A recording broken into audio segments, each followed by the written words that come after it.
In this video, we'll look at how to copy and paste a pivot table without the underlying data. When you create a pivot table with source data in a worksheet, Excel quietly creates a hidden data cache that travels along with the pivot table. If you copy and paste the pivot table into a new worksheet, remember that the data will come along with the pivot table in the hidden cache. Let me show you how this works. If I copy this pivot table and then paste it into a new workbook, I can still use the pivot table thanks to the pivot cache. And if I double-click a grand summary, Excel will extract the data from the cache into a new sheet using the drill down feature. Not only does the hidden data increase the size of the workbook, you also may not want to share raw data if it contains sensitive or private information. So, how can you copy a pivot table without the data?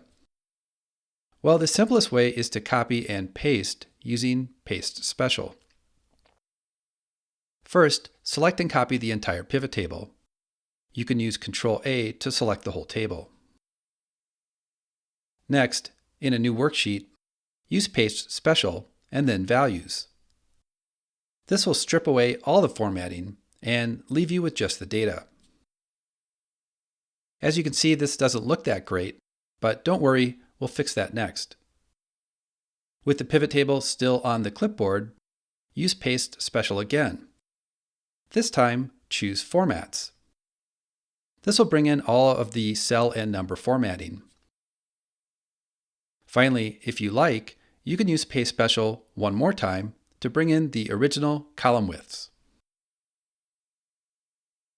Pasting column widths is one of those quirky features that makes Paste Special so useful. And once you know about it, you'll find it can be quite handy. So that's it. If I hide the grid lines now, we now have a simple replica of the original pivot table without any data.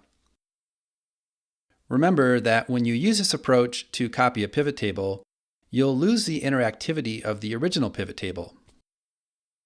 However, you'll gain a very small file size, and any sensitive information in the original source data is completely gone.